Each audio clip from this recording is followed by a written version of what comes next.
Diana Moncada había regresado a la bonita tienda de café que había descubierto a principios de la semana, la cual se había convertido en un rincón privado donde podía sacar su diario y escribir lo que pasaba por su cabeza. Y es que el lugar tenía el perfecto escenario silencioso para contemplar sus ideas y desarrollarlas sin caos. Sin embargo, algo le había hecho pensar demasiado, y es que pese al poco ruido, cada mesa estaba siempre ocupada por más de dos personas. Solo ella se encontraba en soledad con sus pensamientos. Entonces fue cuando se preguntó, ¿existirá una razón por la que hoy el otro lado de la mesa está vacío? Hola, soy Ara Mosés y esto que escuchas no es un espacio de expertos, es mi rincón personal donde mis pensamientos son dichos en voz alta. Bienvenidos nuevamente a mi podcast Bajo el cielo de las 4 de la tarde.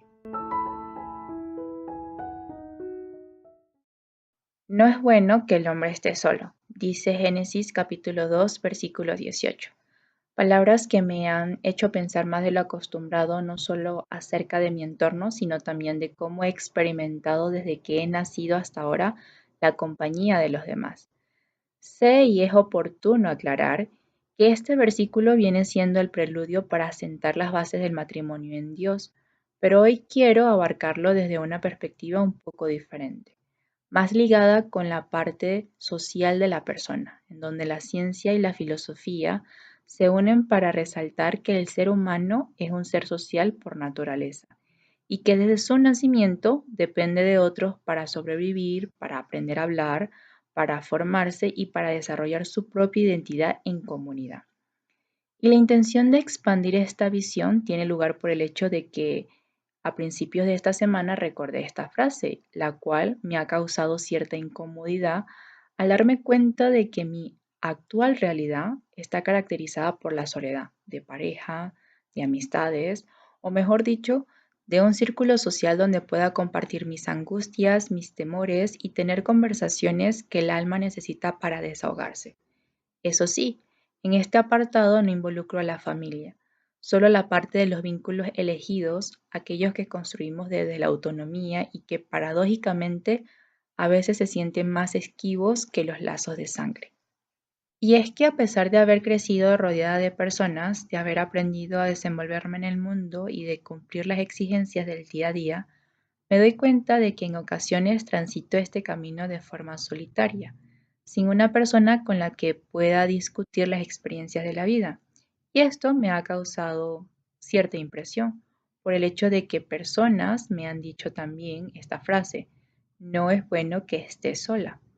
Además, las notas que he leído dicen que la soledad en la vida del hombre es una anomalía que distorsiona la propia naturaleza, más aún cuando es prolongada.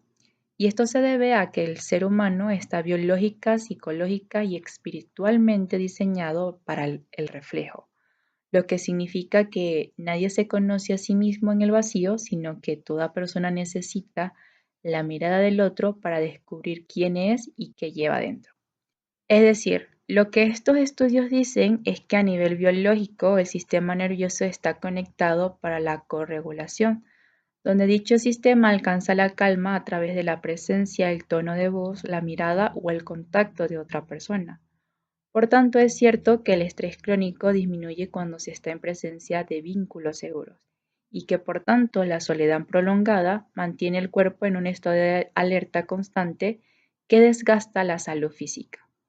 Ahora, a nivel psicológico, se destaca que sin un espejo social, alguien que escuche nuestras angustias y valide nuestros pensamientos, la mente comienza a perder perspectiva, haciendo que los problemas se magnifiquen en la cabeza y la identidad se desdibuje, porque dejamos de experimentar el contraste y la retroalimentación que solo dan los demás. Y finalmente, a un nivel existencial, se dice que el ser humano encuentra su propósito en el servicio, en la entrega y en el intercambio, por lo que una vida sin el otro hace que la persona carezca del factor de reciprocidad, que es lo que le da el verdadero sabor a la experiencia de estar vivo. Es por eso que al hablar de la soledad como anomalía, no radica en pasar por momentos en solitario, sino en permitir que esto se convierta en una celda permanente que llegue a aislar a la persona de aquello para lo cual ha sido hecha, que es conectar. Son notas interesantes, No obstante, me cuestiono qué sucede cuando no hay nadie alrededor. ¿Qué sucede cuando no existe una persona con la que podamos hablar o compartir cómo nos sentimos? ¿Qué sucede cuando la soledad aparece y se instala en nuestra vida? ¿Tiene que ver con nosotros mismos o con los demás? Aunque la ciencia y la psicología tienen razón al advertir que la soledad prolongada daña y desorienta al ser humano, hay una excepción crucial que transforma por completo el panorama: la soledad administrada por Dios. Una temporada que me obligó a hacerme estas preguntas en el momento exacto en que más necesitaba de otros para conversar, para sostenerme, para soltar la rabia y la desilusión. Pero Dios fue quien impuso este tiempo, porque cuando Él es quien nos aparta de ciertos entornos, no lo hace para abandonarnos en el vacío, sino para realizar una cirugía mayor. Y en esta oportunidad, en esta temporada de soledad que ha abierto nuevamente mi vida, que incluso ha hecho que mi familia no se involucre, he visto el panorama de una forma diferente, porque me ha hecho darme cuenta del por qué Él necesita que en ciertos momentos de mi vida, de nuestra vida, es necesario que estemos solos o perdamos esos vínculos elegidos. Él me ha enseñado dos razones. La primera de ellas la podemos encontrar en Proverbios 15, versículo 3, donde dice: En todo lugar están los ojos del Señor, vigilando a los malos y a los buenos, lo cual se entiende que la mirada y la presencia de Dios abarca absolutamente todos los rincones del mundo. Es decir, Dios está en todas partes, en todas las personas, en todas las conversaciones y en todos los tiempos de la existencia. Por tanto, ha visto dinámicas que no estaban siendo amables con nosotros mismos, ha escuchado conversaciones donde tal vez nuestro nombre fue colocado junto con una mala intención y en consecuencia Él ha actuado con el fin de que nada de ello nos lastime, porque Dios con su poder, siendo un papá que quiere lo mejor para sus hijos, ha dicho: para mi hijo todo lo mejor, y nos ha sacado de allí para evitarnos más dolor. Muchas veces creemos que él funciona como estas máquinas cazapeluches donde nos va a tomar con estas garras y nos va a colocar en el sitio correcto, pero no ocurre así. La realidad es como nos la cuenta Efesios 1, versículo 18. Dios permite que veamos con claridad para que sepamos qué es lo que Dios nos ha llamado a esperar, cuán rica y gloriosa es la herencia que Él ha prometido a los suyos. Y esto significa que Dios nos abrirá los ojos y el entendimiento con el fin de que veamos aquellas cosas que son de su reino, pero también aquellas cosas que no son de su reino. Tal vez nos presentará escenarios de egoísmo, de ira, de maltrato, de abandono, y será tan claros que llegaremos a decirnos: ¿realmente vi lo que vi o me lo inventé? Y esta duda se crea porque se activa el momento de discernimiento. Allí Dios nos está diciendo: sí, hijo, sí, hija, pasó. Y quiero que veas bien, quiero que recuerdes mis palabras, quiero que recuerdes qué es el amor, qué es la verdad, qué es la paz. Quiero que profundices lo que yo he hecho por ti porque yo soy amor. Y puede que a la primera veamos con claridad esa falta, ese trato, esas palabras rudas, para así tomar la decisión a partir de que esto no es para nosotros, no es para mí. Pero en otras ocasiones no suele suceder así, porque el enemigo se encarga de hacer todo lo posible para que no nos demos cuenta del fervor de Dios, y simplemente hace que nuestros ojos mantengan una venda y nuestra mente se crea el hecho de que pasó una vez, pero no va a pasar en el futuro. Y lo que sucede luego es que nos quedamos dentro de un lugar con muchas señales. Nos quedamos allí perdonando, comprendiendo y justificando muchas situaciones. Y poco a poco nos vamos desgastando al punto de que incluso las esperanzas llegan a desaparecer. Pero ante esto y desde mi experiencia, puedo decir que en nosotros queda muy en el fondo un poco de la esencia de Dios, que si llegamos a tomarla con solo aferrarnos a eso tan pequeño, Dios hará una maravilla enorme. Nos dará fuerza, fortaleza, valentía y podremos salir de esa situación con el corazón hecho trizas, pero de pie, y con la esperanza de que si hemos salido, las cosas mejorarán porque Dios está con nosotros y Él nos va a restaurar. Ahora, la segunda razón que descubrí del por qué Dios nos aísla o nos hace perder nuestros vínculos de elección se debe a que hay heridas en nosotros que solo pueden ser sanadas por Él y nadie más. Y que también porque hay momentos de alegría, diversión, que solo están hechos para ser aplaudidos y celebrados por Él.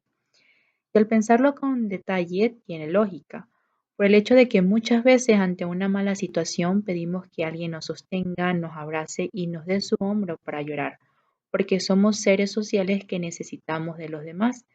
Sin embargo, lo que no vemos en medio de esta situación es que de manera muy rápida nosotros podemos crear un hábito de dependencia que hará que cualquier situación, problema o celebración dependa de la validación del otro, de la presencia del otro, de su risa y de su seguridad.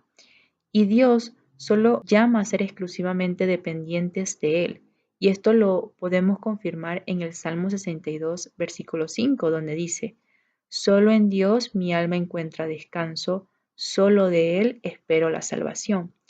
Por tanto, cuando Dios nos aparta de ciertas personas o entornos, no lo hace como un castigo, sino como un acto de profundo amor y protección, donde Él se va a dedicar a romper esa cadena de dependencia emocional para enseñarnos a buscar refugio primero en sus brazos, ya que lo que quiere que aprendamos es a que lloremos sabiendo que Él nos va a sostener.